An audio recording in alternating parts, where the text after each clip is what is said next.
Hola chicos y chicas, nosotros somos alumnos de la Universidad Nacional de Moquegua. Esta semana la clase va dirigida a los alumnos de cuarto secundaria y el día de hoy trataremos un tema muy importante, referido al desarrollo no solo del país, sino que afecta el bienestar de cada uno de nosotros. Hablaremos sobre la violencia sociopolítica en el Perú. Podemos ver entonces que la violencia está ligada a la historia de la humanidad. En todos los tiempos se han producido innumerables conflictos que llevan a la presunción que la violencia forma parte de la naturaleza humana. Entonces, para entender mejor el tema, primero veremos ¿qué es la violencia? La violencia es el uso de fuerza para conseguir un fin. Puede usarse para dominar a alguien o imponer alguna cosa, así como para hacer algún reclamo. En ninguno de los casos la violencia debe ser aceptada como algo normal. Sin embargo, es algo con lo que vivimos de manera cotidiana. Violencia social. Se entiende por violencia social todo aquel acto con impacto social que atenta a la integridad física, psíquica o relacional de una persona o un colectivo, siendo dichos actos llevados a cabo por un sujeto o por la propia comunidad. En algunos casos, esta violencia es aplicada con el propósito de conseguir una mejora en las condiciones de vida o como forma de protesta por un trato que es considerado como vejatorio, como ocurre en algunos motines y revueltas. En otras ocasiones se pretende disminuir el poder de los demás con el fin de perjudicarles a ellos o a sus puntos de vista, o bien para aumentar la percepción de la propia autoridad. En muchas ocasiones esta va vinculada a violencia política, en la que se realizan actos violentos con el objetivo de lograr un poder político, o la violencia económica, en la que el objetivo es la obtención de capital. Tipos de violencia social. Existen muchas formas de violencia social, siendo alguna de ellas la violencia doméstica, las agresiones racistas y homofóbicas, los ataques terroristas, los secuestros, asesinatos u homicidios, las agresiones sexuales, el vandalismo, el acoso escolar o laboral o cualquier tipo de actuación que pretenda alterar el orden público mediante el ejercicio de la violencia. Sin embargo, este tipo de violencia no abarca solo actos criminales realizados de forma directa, sino que también entra dentro de dicha consideración aspectos como los valores, estereotipos, prejuicios y calumnias transmitidos culturalmente o a través de los medios que pueden incitar al odio o menosprecio de una persona o colectivo. Ejemplos claros de ello la constituyen la promulgación y expansión de creencias que incitan al machismo, la homofobia y al racismo. Factores asociados.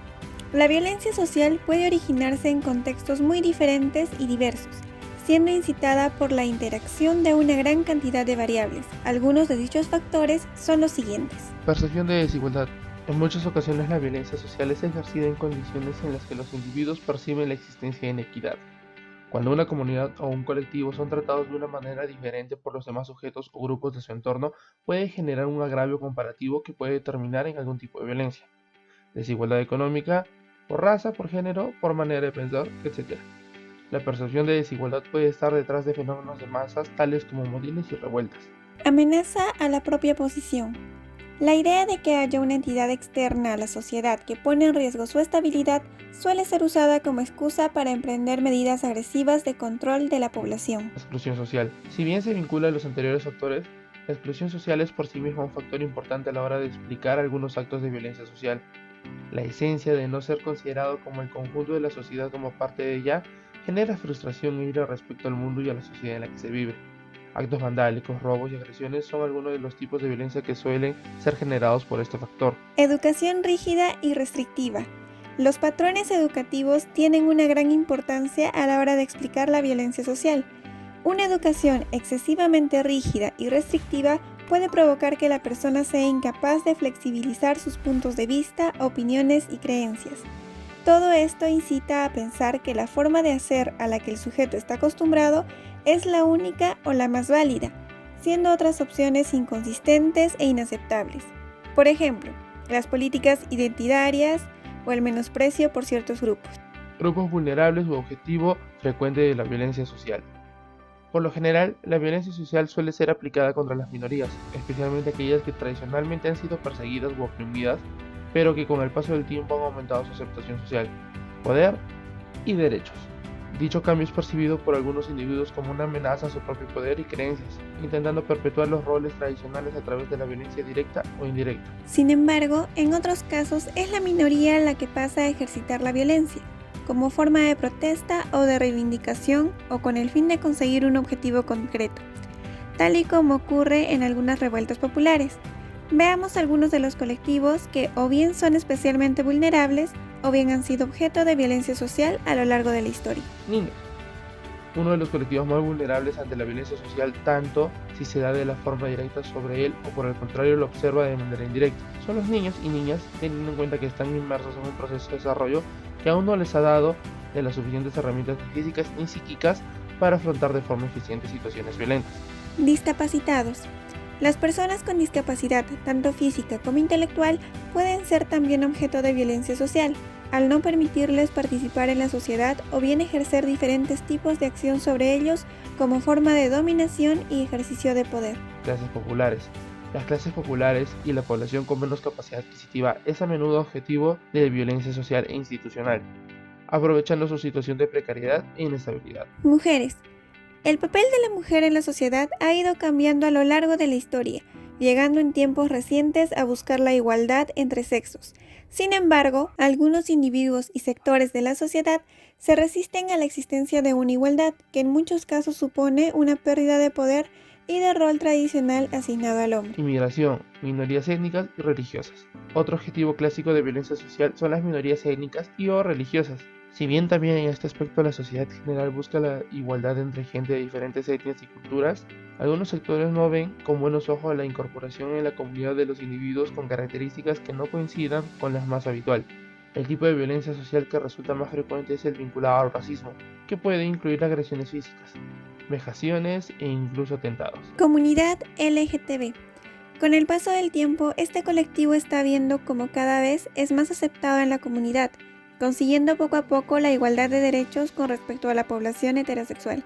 Sin embargo, igual que ocurre con la igualdad entre sexos y entre razas, algunos individuos y sectores de la sociedad consideran que la igualdad de derechos no debería darse, ejercitando diferentes tipos de violencia física, psíquica o social contra este colectivo. Efectos de la violencia social. Los efectos de la violencia social, al igual que sus causas, pueden ser múltiples y variadas. La persona, colectivo o institución agredida puede sufrir una profunda sensación de humillación que puede disminuir en gran medida su autoestima y autonomía, e incluso provocar el fallecimiento de la parte violentada. En algunos casos, la entidad agredida puede ser forzada o coaccionada a realizar determinadas conductas, por miedo a las consecuencias de la oposición o bien debido a un cambio de actitud tras la vivencia del episodio violento. En otros, el despliegue de violencia puede despertar la reactividad del agredido y aumentar su determinación a perseguir sus ideales o a mantener su postura a pesar de los riesgos. Algunos ejemplos de violencia social en nuestro país son: partamos por la época inca, en la que se sabe que para la expansión de nuestro territorio tuvieron que ver en confrontaciones bélicas. Por ende, también se dio el uso de violencia para someter a los que se llamaban enemigos. La época colonial o virreinato. Después de la conquista, el Reino de España quebró toda la estructura política y social de la cultura inca, mediante la violencia de diverso tipo. La independencia. En todo el proceso de independización de nuestro país, se produjo una serie de eventos de violencia por la confrontación armada, ejecuciones sumarias y las represalias de las fuerzas realistas, como por ejemplo las ejercidas por los militares Ricafort y Cataralá, quienes arrasaron y saquearon pueblos de Junín y asesinaron a pobladores indefensos. Entre muchos otros ejemplos de violencia alrededor de nuestra historia, sin embargo, uno de los más recordados y que marcaron un antes y un después son los conflictos armados internos que duraron por décadas, desde 1980 hasta el 2000, mismos que fueron provocados por los movimientos terroristas Sendero Luminoso y el movimiento revolucionario Tupac Amaru, cuyas características y consecuencias han sido señaladas por la Comisión de la Verdad y Reconciliación. En ese lapso se produjeron diversas formas de violencia, tales como acciones armadas, genocidios, sabotajes, aniquilamientos selectivos, masacres, secuestros, torturas, exilios forzados, explosiones de bombas, apagones por destrucción de torres de alta tensión eléctrica, paros armados, cautiverio, esclavización de comunidades e intimidación colectiva, entre otros. El conflicto cobró 69.280 muertes y desapariciones, 75% de los cuales eran hablantes de lenguas nativas, 79% eran campesinos, 56% dedicados a actividades agropecuarias, 68% con educación primaria o menor. Quedaron así 20.000 viudas, 40.000 huérfanos, 435 comunidades fueron arrasadas y un sinnúmero de desplazados, de 1.5 a 2 millones de afectados directamente y al final la mayor pobreza que pudimos experimentar. Con el fin de evitar la repetición de actos violentos, es necesario reconocer y luchar contra los mecanismos que lo incitan, como lo mencionamos anteriormente, y procurar que dichos actos de violencia no sean tapados ni ocultados, sino reconocidos y combatidos. Esperamos este video te haya sido de utilidad. No olvides repasar tus apuntes y nos vemos en el siguiente reforzamiento, en el que veremos la violencia política en nuestro país. Recuerda cumplir con las medidas sanitarias establecidas por nuestro gobierno. Lavarse las manos frecuentemente con un mínimo de 20 segundos. Mantener el distanciamiento social. Usar mascarilla y protector facial. Y evita el contacto físico al saludar.